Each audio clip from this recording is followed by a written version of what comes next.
So I hate it. Obviously, I hate it. My biggest issue with it is that it goes against everything that I've been brought up to believe football should be. In my mind, football isn't an elite group of 8 or 12 or 16 clubs at the very, very top of the league. Football is everything from the Champions League final down to the Exeter City fan that drives to Carlisle on a Tuesday night to watch his team get spanked 3-0, to the person who goes out and plays for 50 quid on a Saturday afternoon, to the person who goes and plays for nothing on a Sunday morning. Football is a game for all, whether it's at the elite level or whether it's at the lowest level. So from someone playing in their local playing field on a Sunday morning to the Champions League final, there always needs to be that dream. No matter how bad you are, no matter whether you're sat on the bench at your under-14s team, there has to be that dream that one day you can play in, or you can officiate, or you can be involved in a team that's competing at the very top of the game. That's the essence of football. That's the reason we love it so much. So for these group of businessmen, because they're not football people, these people have never put up nets on a local playing field. These people have never, they don't know what it's like, that feeling when you're standing there waiting for the whistle to blow at the start of the game. They don't know what it's like to walk through, you know, into a stadium and peek the green grass through the stairs as you walk into a football ground. That's something that all of us it should resonate with. All of us have experienced that. All of us have probably taken a ball on the back of the fire in the middle of December and writhed around on the floor in pain. These people that run these football clubs have never experienced any of that. And the power grab that they attempted on Sunday, and that's what I'm calling it, it's a power grab, goes against everything good about football.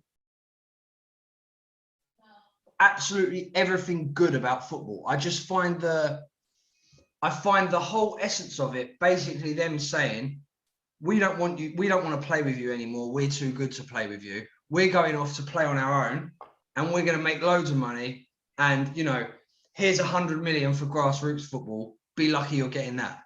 And for me, that's just not what football is at all. Like, it made me, I was fuming. And in fact, I'll even go as far as to say that yesterday, I was pretty down all day. I was really, really down and depressed about the whole thing, just because as much as we know the game isn't fair, it's not been fair for 20 years. We at least knew that there was a story. There was a possibility of an Atalanta or an Ajax or a Lyon getting to the latter stage of the Champions League. There was an opportunity of a golden generation coming through at a club like Benfica or a club like Dynamo Kiev, who have lots of great young players at the minute. This Super League is snatching that from all of us. And for me, everyone that cares about football should be bothered by this. We can actually, breaking news, Florentino Perez on the line. He says we can have our ball back.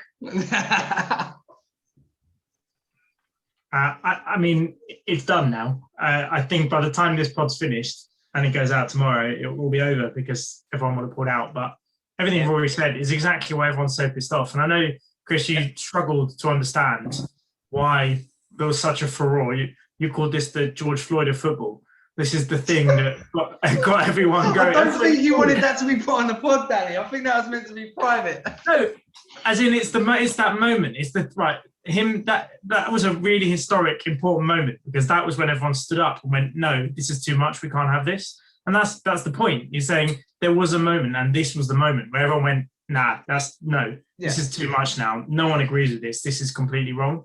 And everyone stood up. And actually, the power, I mean, the scary thing about this, the power within, 24, 48 hours of being able to basically turn this completely around. Obviously, it's done now. There's no way it's going to happen. And I was thinking even before it all started breaking that they're all pulling out. After all the backlash, there was just no chance. There was absolutely no chance. No publisher, no Sky, no TV channel was going to sponsor it. No pundit was going to go on it. Like, just no one was going to back it. But it needed... That's why this was so big. This was that moment that got everyone to go, no, this is our football. You're not having this. And I'm really glad that we've won. I'm really glad we've taken it back. I don't think it's the end of it. I think there will be reform, and football needs reform. If there are, 100%. We're forgetting how we've still got a Qatar World Cup in 2022. We've had to change the whole fucking football season so we can have it in winter because of such nonsense that you can't have it in the summer because it's too hot. Who would even pick to have a World Cup there?